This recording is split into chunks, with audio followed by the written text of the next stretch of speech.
और मैंने यहाँ से लिया है कुछ এটা কি गो, लेकिन आज बहुत खूबसूरत एक हवा चल रही है, इसलिए मैं नहीं ले गई क्योंकि बहुत ज़्यादा भीड़ था। मुझे कुछ मिला है, इस लहर का मज़ा लीजिए।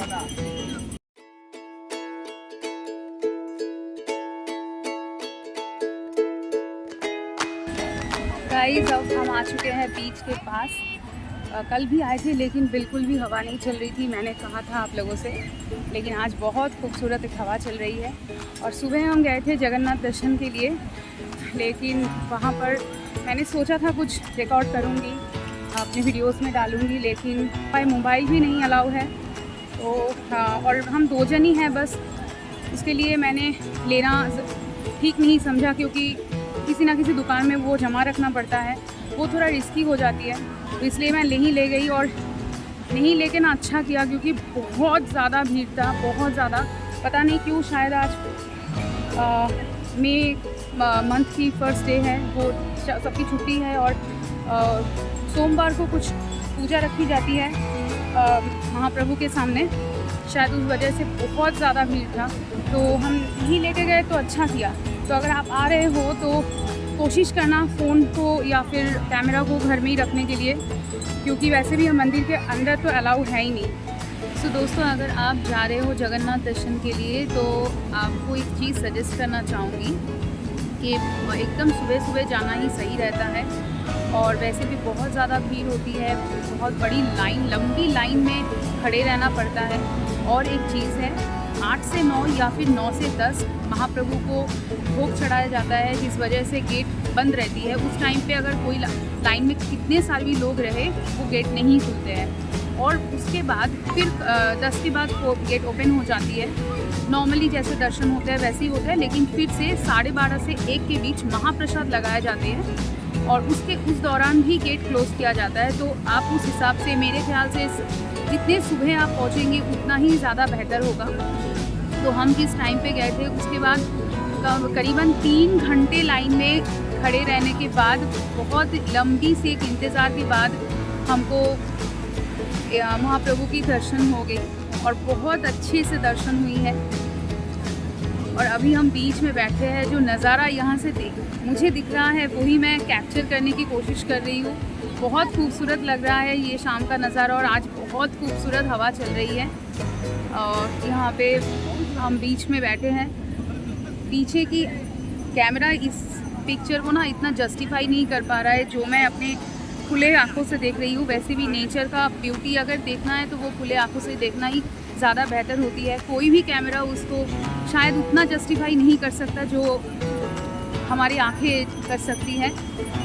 तो आप लोग अगर आ रहे हो तो शाम के टाइम में बीच में ज़रूर आना। सभी आते हैं, फिर भी मैं अपने व्यूअर्स को कहूँगी कि ज़रूर आइए और यहाँ का मज़ा लीजिए। बहुत खूबसूरत लग रहा है। कल आते आते बहुत लेट भी हो गई थी, और बिल्कुल वेदर अच्छी नहीं थी, लेकिन आज वेदर बहुत अच्छी है। और एक अच्छी चीज़ हो गई थी, आज सुबह से बिल्कुल भी धूप नहीं निकली थी, तो हमें लगा था शायद बारिश होगी, लेकिन बारिश हुई नहीं है। वो एक अच्छी चीज़ हो गई, लेकिन धूप भी नहीं थी, जिस वजह से खड़े रहना, उतनी देर तक खड़े रहना थोड़ी बहुत आसान हो गई थी। तो चलिए मेरे साथ अभी इस लहर का मज़ा लीजिए।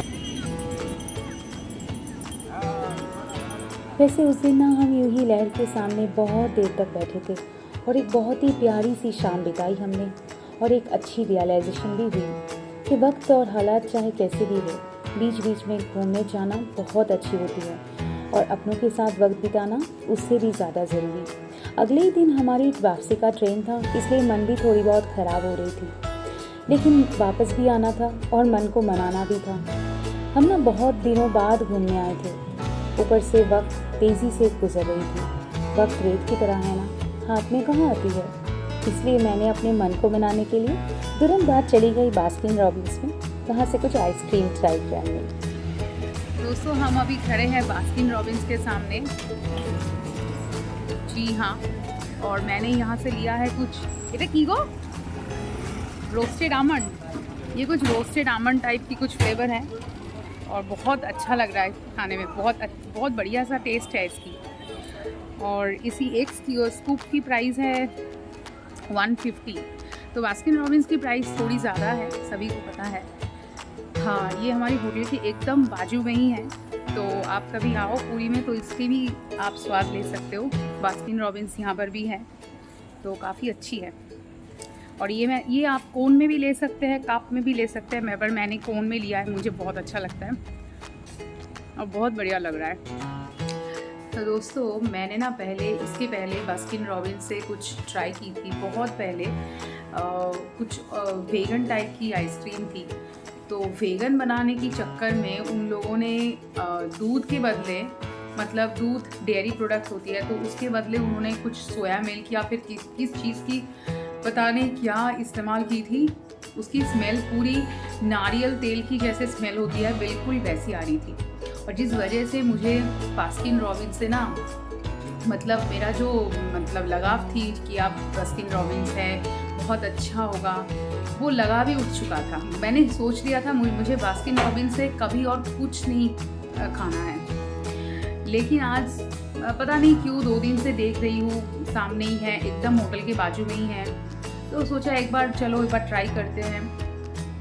लेकिन आज जो मैंने ट्राई किया ना, ये शायद रोस्टेड आमंड टाइप की कुछ फ्लेवर है, और कई सारे फ्लेवर थे, ब्लूबेरी, कैनबेरी, स्ट्रॉबेरी तो है ही, रोस्टेड कॉफ़ी थी, और भी काफ़ी सारे बहुत अजीब अजीब नाम की वो बता रहे थे, choco fudge, butterscotch with choco chips, बहुत कुछ था, मुझे उतना सारा नाम याद भी नहीं है। तो वैरायटी तो है, लेकिन हाँ, क्वालिटी, इसकी जो क्वालिटी है मुझे अमेजिंग लग रही है, अमेजिंग। तो बास्किन रॉबिन्स से फिर से मुझे प्यार हो गया है। और अगर आपने अभी तक ट्राई नहीं किया, मेरे ख्याल से बास्किन रॉबिन्स सभी ने ट्राई कर चुके हैं अभी तक, अगर आपने नहीं किया है फिर भी तो ज़रूर करना, इट्स अमेजिंग। तो मैं अभी बता रही थी कि मुझे आइसक्रीम की टेस्ट अमेजिंग लग रही है, और जस्ट उसके बाद ही मुझे कुछ मिला है आइसक्रीम में, मैं दिखाती हूँ आपको। ये जो ऊपर में, मुझे पता नहीं कितना फोकस कर पाएगा कैमरा, ये जो एकदम ऊपर में एक बर्फ़ का टुकड़ा मिला है, जी हाँ, जो कि होना नहीं चाहिए। ये काफ़ी मुझे ख़राब लग रहा है कि ऐसा नहीं होना चाहिए ना, ये बर्फ़, ये हाँ जूम कर लिया, तो ऐसा नहीं होना चाहिए। बास्किन रॉबिन्स जैसा कोई ब्रांड है तो, और इतना मैं कह रही हूँ, और जस्ट अभी मुझे ये मिल गया। और इनकी जो कोन है ना, ये पूरी बेक टाइप की है, बहुत अच्छा है, बहुत स्वाद इसकी बहुत बढ़िया है। मैं जब भी क्वालिटी वर्ल्स या फिर किसी और ब्रांड से आइसक्रीम खाती हूँ, तो उसकी जो कोन होता है उसकी क्वालिटी बिल्कुल अच्छी नहीं होती और पूरी तरह से नरम हो चुकी होती है, लेकिन ये पूरी एकदम क्रंची टाइप की है। लेकिन फिर भी ये बाकी आइसक्रीम की टेस्ट बहुत बढ़िया है, लेकिन ये बर्फ़ का टुकड़ा बिल्कुल नहीं होना चाहिए था। तो अगर आप ट्राई कर रहे हो, खा रहे हो, तो थोड़ा देख लेना। वैसे उस दिन ना हम जगन्नाथ दर्शन करने के बाद सीन रेस्टोरेंट में गए थे लंच करने के लिए। मैंने ली थी एक फ्राइड राइस और चिकन, और मेरे हस्बैंड ने लिया था वेज आइटम में कुछ। बहुत अच्छा था खाना, लेकिन रात को जब हम गए थे डिनर करने के लिए, नान की जगह उन लोगों ने कुछ पापड़ सर्व कर दिया था, इतनी ज़्यादा सेक चुके थे। अब क्या करी, मेरी नसीब ही कुछ ऐसा है, जिनके बारे में मैं बहुत ज़्यादा अच्छी कुछ कहती हूँ, उनसे ही कुछ गलती होनी होती है। अरे आप लोग कहाँ चले, क्या सोचा ब्लॉग ख़त्म हो रही है? हाँ भाई, ये ब्लॉग तो ख़त्म हो रही है, लेकिन आने वाला ब्लॉग इससे भी ज़्यादा इंटरेस्टिंग होने वाली है। पता है क्यों? क्योंकि अगले वाला दिन हमारे लिए लास्ट दिन था पुरी में। कहीं पर भी जाने की प्लान तो नहीं थी, लेकिन फिर भी सडनली प्लान बदला और हम लोग बहुत ही इंटरेस्टिंग कुछ जगहों को विज़िट किए। वो पार्ट ना नेक्स्ट ब्लॉग में आने वाली है, वो भी बहुत जल्दी। तो बने रहिए मेरे साथ, और आशा करती हूँ ये ब्लॉग भी आपको अच्छी लगी होगी। और अगर अच्छी लगी है तो प्लीज़ एक लाइक कर देना, अपनों के साथ शेयर करना, चैनल को सब्सक्राइब करना ना भूलना। तो चलिए, मैं मिलती हूँ दूसरे ब्लॉग में। Till then take care, bye bye.